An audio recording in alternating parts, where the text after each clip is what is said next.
We're back. There's domestic violence happening next door. We're in the zone. AutoZone. Wrong zone. Bark zone. Don't you feel a sense of urgency? A heightened sense of thrills and spills and speed. I really hoped that picked that up. Did you not hear her screaming? I did not. Oh. I heard dogs barking. I heard, shut up! Fun. Lovely, yes. It's what we deal with all day. Well, it's what I deal with all day, because he's fucking deaf. Maybe not for long. Hopefully. What we're trying to say is there's danger. I was doing a danger zone reference and it didn't work. No. It was...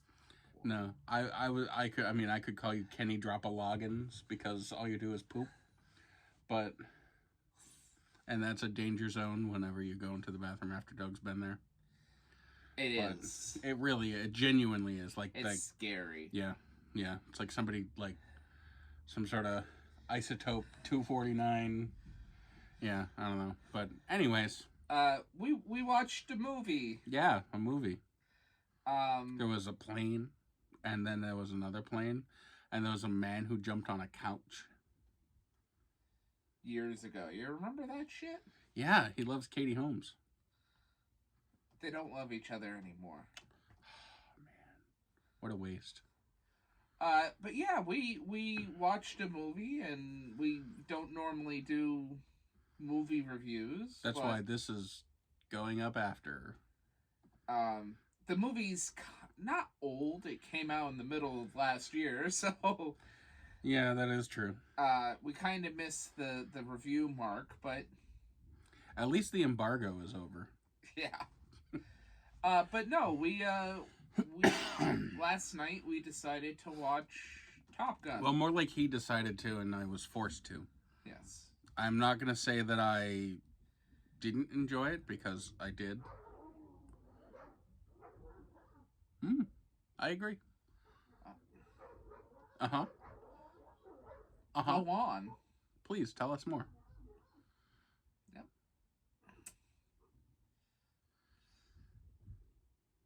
I'm waiting. Ooh. That is important information. I'm glad they didn't leave that out. That black one's a new one. Alright, anywho. Wait, what? Everybody do the flop. No, they're trying to... They've taken to pissing along the fence now because the other neighbors have 2 dogs. So they're, yeah. If this we're lucky... is my side of the fence. Pretty much. This is my S2000. If we're lucky, we're going to get to listen to screaming for the Great Dane. Up. Pee-pee. It's pee-pee time. Pee-pee time. No shame. It's pee-pee time. Oh my god, it jumped over the other one. I don't know why, but just dogs when they're pissing look weird. Not that I'm staring. Alright, this isn't the review. No, this isn't the review. And most of this will probably get cut out aside from the loud barking, because if we have to enjoy it, you do too. But no, you did not want to see it. But it's not that I didn't want to see it. It's that I wasn't in the mood to watch a movie. And for some reason, I'm very particular when I have a very particular set of skills. And if I want to watch a movie, then I will. So I really wasn't feeling like watching a movie. And but I somebody turned into friggin' sulky McSulkface. And I did some persuasion. Persuasion. And sulking and acting bored is not persuasion.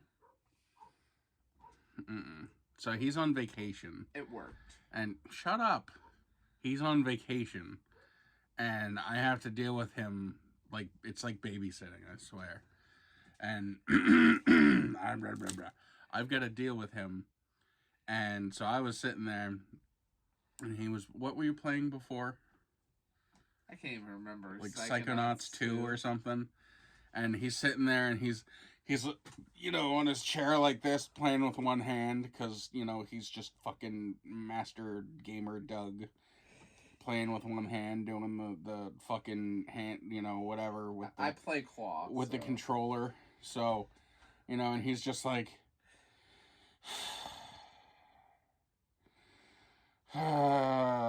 moving around a lot, making a lot of noise, like,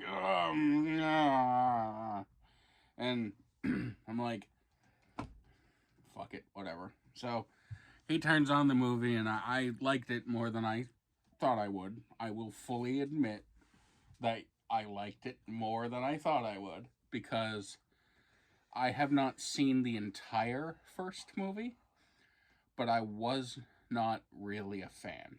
Now, I love Days of Thunder. Days of Thunder is one of my favorite movies. But I didn't really care for Top Gun. Alright, so to echo that in a way, I was not a big fan of the first Top Gun. And a coworker said how great this one was. And is it the one that watches religiously? Like the one that I talk to every once in a while, like that comes to the car or when you get out? Yeah. Hi! But he's like, you gotta watch it. And he was right, because the first one is good, but it almost feels more like a romantic action film than an action film. Well, I mean, you've seen Days of Thunder, right? Yeah. Like half the movie is him friggin' getting it on with Nicole Kidman, so. It's true. This one cut back on that aspect a little bit. There was definitely a love interest and a love arc. But the thing that I thought was very interesting about it was, while there is a villain, quote unquote, there's no primary antagonist of the film until like the very end. The driving force of the story is the people. Yeah, that's true. Now, okay, so if you haven't seen it, I guess this is your spoiler warning, because yeah, we're gonna get into spoilers, so let's... Probably.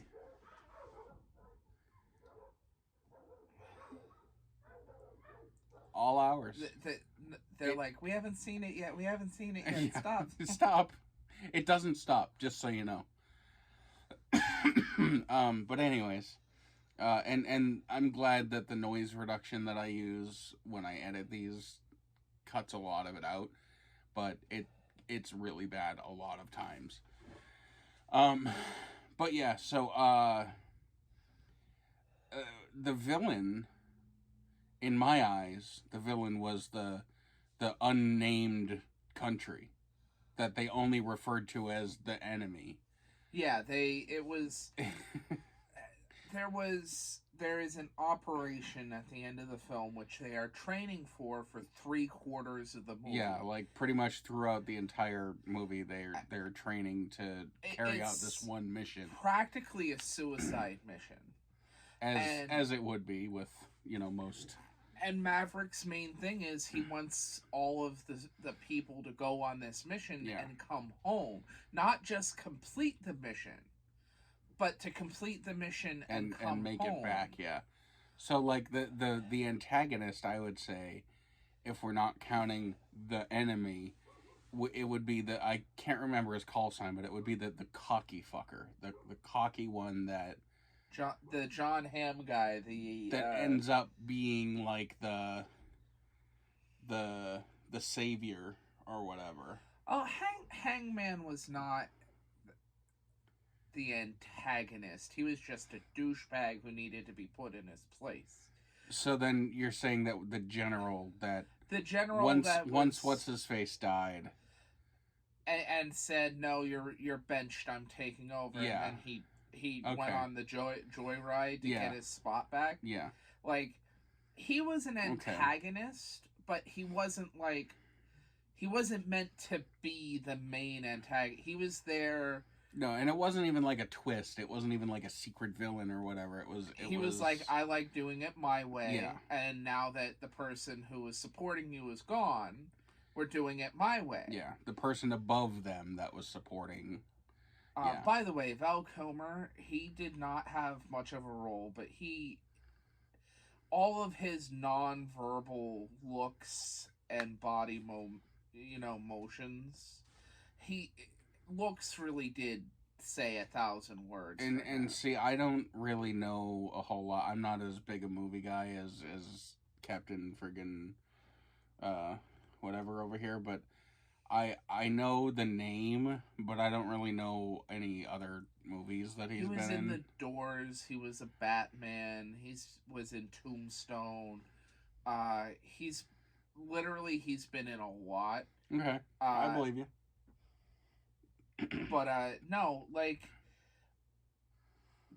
the thing is funny is like, Maverick mentioned like a quarter of the way into the film, the biggest enemy was time, and I actually think that's what it was, and that played out both metaphorically and in the end of the film. Metaphorically between him and Rooster, because time was an enemy there too. Mm-hmm.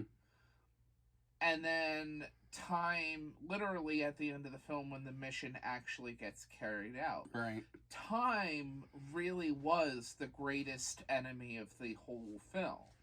I mean, if you really want to get deep, it's the biggest enemy of anything, really. I mean, yeah. But you could tell they put a lot of care and thought into this film.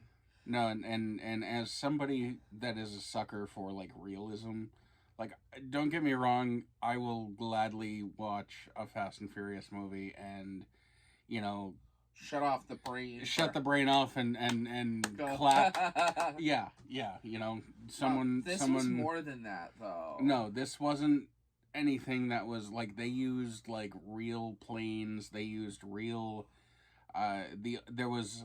I was able to turn off my brain and say, you know, with certain, like, CG things, there was one scene... I know what you're talking about. There was one scene in the whole movie that looked wrong to me and was, like, CG. There's a scene, it's like a transition scene when they're starting their training, and, like, a jet flies over, or a group of jets fly over, and, like, a flock of birds disperses.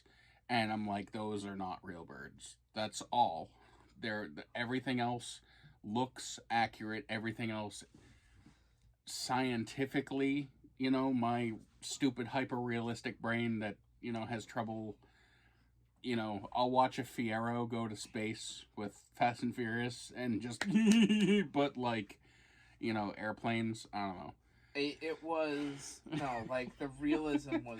No, it was very good. My only criticism is it did have a bit of the Fast and Furious effect with, they had a lot of, like, up close, like stick cam with the flying, and a lot of, like, throttle, you know, inputs and stuff. And while that is stuff that happens, to make as extreme, you know, crazy shit happen that they were doing with the planes, and there were some crazy absolutely they were yanking on the stick way too hard. Like, it was like they would be, you know, but they also did say they covered their bases when they were talking about how, like, in this one point, this one maneuver they had to do would pull like 9 or 10 G's or some crazy shit. Is accurate. And it's accurate because they're like, you know, it would probably make the plane no longer airworthy. And the airframe of the plane would bend, you know, you would have wing spars that break. You would have the it was accurate, you know, without getting into the crazy technical details that I actually know. It was very, very close to, you know. It was so nice watching a film and not being like, that's green screen. That's green screen. Yeah. It accurate. Because so many films now is just green screen, green screen, green screen. And, alright, mini story time. Back in the 90s and early 2000s, when CG was first really taking off, it was so amazing because it was so new and fresh. Mm-hmm. It didn't take you out of the movie. Now it looks dated. It might take you out of the movie a bit. Then it got into a nice balance between practical and CG in the early 2000s. But then by like 2010 to 2020, so much. It's just... And it... Look at like almost all of the Marvel movies. Like, a good chunk of all those superhero movies are literally just people in spandex on a green screen or blue screen.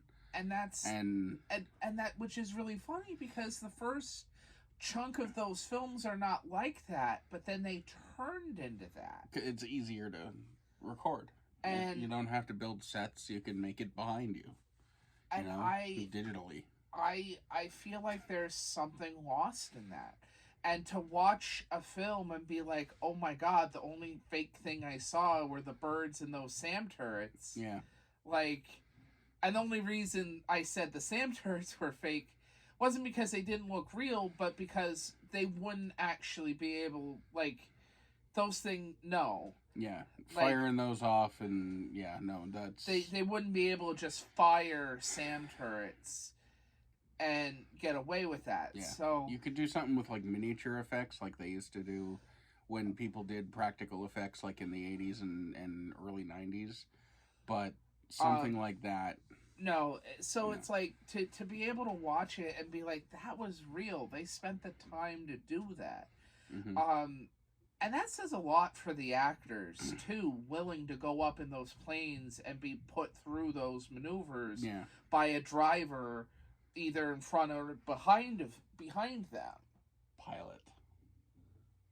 You don't drive a plane. I want to drive the train. I want to fly the train. There was this really funny moment at the end of the film where they were doing the cast credits, and we were both like, "There's no way that's the kid of that guy." Oh, yeah. I forget the name, but the last name was Pullman. Lewis Pullman. And we both were like, wait a second. And we're like, and I look, it's like, yeah, he is the son of Bill Pullman and another actress. And the whole reason is Independence Day. And that was largely an Air Force kind of thing. Yeah, I mean, I really liked the first Independence Day. The second one had its moments. The second one had its moments, but it was... nowhere near I was the a bit first. lost. They shouldn't have killed Will Smith's character off. No. They should have... I think he killed himself off because they couldn't write the check big enough to, whatever. But we digress. There was a lot to enjoy about the film. The acting is really good. The characters are very... Yeah, I'm not one for dramas, but this was pretty good. Like, I don't really care for... Well, they interdispersed the drama amongst the action scenes, and they didn't let... Like, just when you're like, oh, this is a bit much of... they do an action scene, and just when you're like, that's a lot of... they had a nice... frequency. It was weighted the correct way. The pacing was... not as... It wasn't like a normal drama. It was an action drama. It's the closest thing to a late 80s, early 90s action film. It was a very 80s movie without being an 80s movie. And... very, very 80s. It's very... even the opening, when they use the original Dangers, which I was not actually expecting. They used the original Hans Zimmer score, too. I believe so. And I mean, you can always tell when Hans Zimmer does a soundtrack, because that's like... But... like, literally, it's high quality, regardless of what you would say about Tom Cruise. He's a great actor. He really is. And I don't like him as a person, but as an actor, man holy fuck. That man can act a fucking scene. He's really good. Christ. He's really good. I mean, he's good at what he does. One of the first scenes when he walked into the diner, the look on his face, it's like, where am I? Yeah. No, that was great. That was great. In the beginning of the movie, it opens with him trying to, I guess, save a program. Yeah, save some like fighter jet program or something. And there's funding issue or whatever, and he pushes a jet like way beyond its limits, but he goes like Mach 10.2 like or something, which is 10.3, which is 10 times the sound barrier, because Mach 1 is the speed of sound, which is like 600-700 miles an hour. And Mach 10 would be like, 7,000 miles an hour. Something ridiculous. I don't even know. I can't do the math in my head. I'm probably wrong. I should know this, but and the plane breaks up because heat. He pushed it a bit too far. Yeah, no, and it's actually accurate because like it showed like the tips of the leading edges of the plane getting red hot, and that's actually something that would happen with the friction. And like you would think, oh, it's it's a plane, it's just going through the air, but air you could things get hot. The SR-71 Blackbird gets hot and like expands, and that shit actually happens. And he pushed it too far, the plane got too hot, and it literally just melted and broke up, and he somehow survived because it's Tom Cruise. They're not going to kill off Tom Cruise in the first 10 minutes. In the Top Gun friggin' sequel. And the camera cuts, or it goes to black, and after everybody's like, oh, where'd he go? Oh shit, the plane crashed, blah blah blah blah, and everybody's freaking out, and it just screen goes black, silence. And then it opens on like a diner in a midwestern town, town. And it's like and a Tom Cruise with a burnt up helmet, looking like he just stuck his fingers in like a fork in an electrical socket, while covered with gunpowder, like Wile E. Coyote, and walks in and downs a couple. The waitress has like a plate with a cup of coffee and a cup of water. Doesn't even say anything. He just points at it, and she hands it to him. He fucking guzzles the whole thing, gives it back, says thanks, and says, "Where am I?" And a little kid staring at him goes, "Earth." It's fucking hilarious. It was a really good moment. That's another thing. This movie has some good humor. No, there is some funny shit. But no, I would say I recommend this film. Yeah, if you haven't seen it, it's watch on it. Paramount Plus. It is worth the watch. Yeah. I will probably be watching it again, potentially on my break, because it was very good. It is a multiple watch movie for me. It's like a 2-hour long movie, so it's it flew though. It did. It flew. That wasn't supposed to be. What a story, Doug. It flew. There are talks, because people liked this one so much. There are talks of another one, but the man himself says he doesn't want to do it unless the script is good enough. Well, here's the thing. They built a group of characters that I want to see so more good. Phoenix and Bob. I want to see that they could actually continue have a spin-off. franchise. They could have a spin-off where it's Hobbs and Shaw, But it'd be better than that. Oh, it would, yeah. But you know what I mean. I was making an analogy, Mr. Friggin' Ones and Zeros. There is some speculation, because what a lot of people would like to see is a throwdown between Maverick and his students versus the Navy against drones. Okay. The fact, because at the beginning of the movie, the one man said, "You're obsolete. You're going to be replaced by one," and it's going to be a fight to show that manned fighters still have a place. I mean, I'm pretty sure there was a movie that did that already. And was that Stealth? Yeah, it was. But this would be better than Stealth. Can I have a Mountain Dew, please? Mountain Dew. Look further to the right. We've already reviewed this. Yeah, we have, but I just want a drink. But no, I mean, they have a lot of options, and like he said, the characters they introduced, Payback, Fanboy, Coyote, Bob, even Hangman. They're good enough to have their own. And Rooster was great. The kid who Miles Teller is his name. Okay. He was great in Whiplash. I'm gonna take your word for it. We could review it.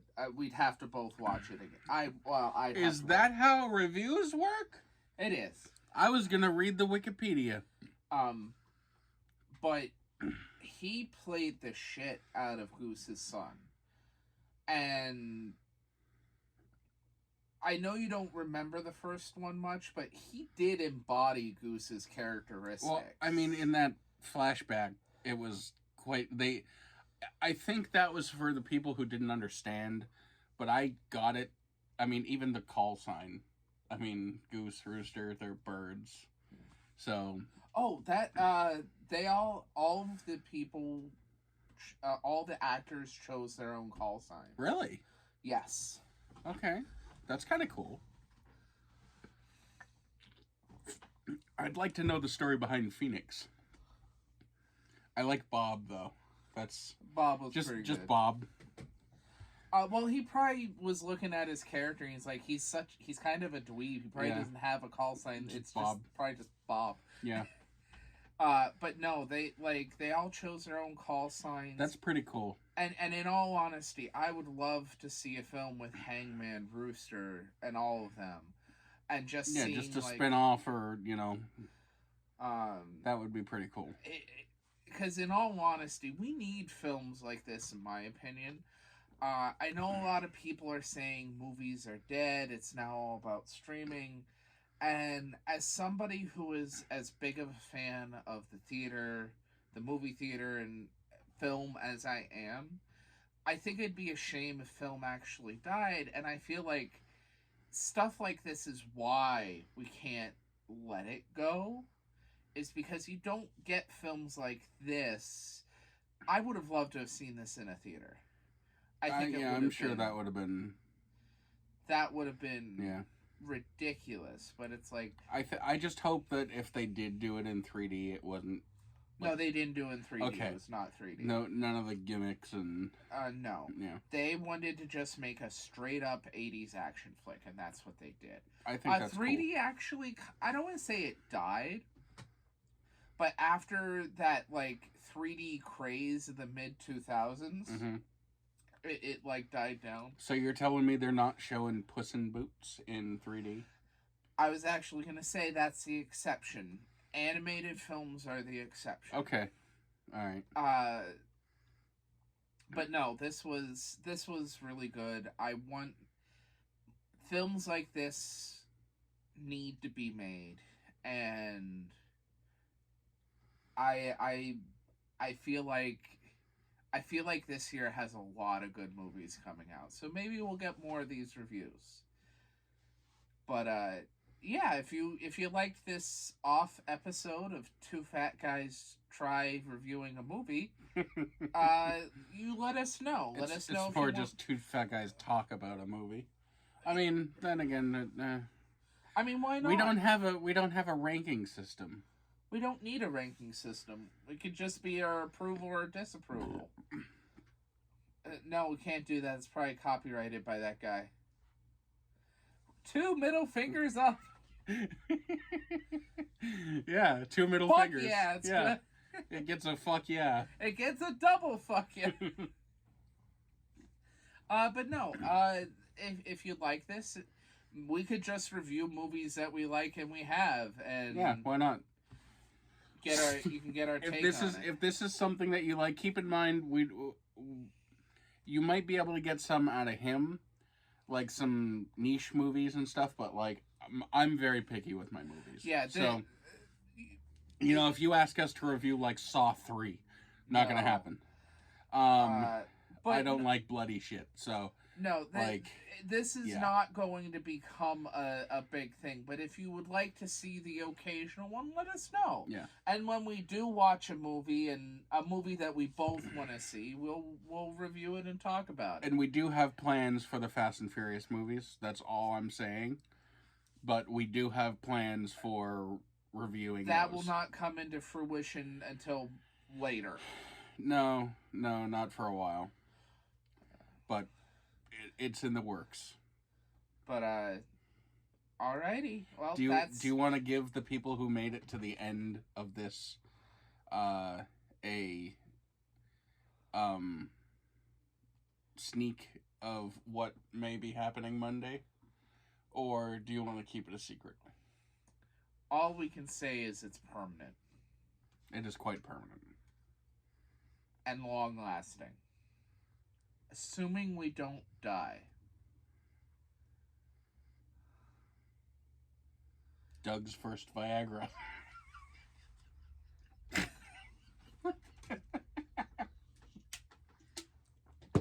Thank you for wadding?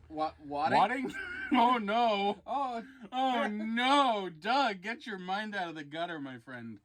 Thank you for watching this very long side video that's turned into the big video of the weekend. I'm blowing my nose for a third time. Pretty much what it was. Alright, thank you guys. Hasta la vista. Oh shit, that's a different 80s movie. Yeah, it is. That's classified. Oh, that's what I should have said. It happens. In this video, Doug regrets not making a joke. That only fans of a ventrilo video and the first Top Gun would get. Yeah, true. Goodbye. Goodbye.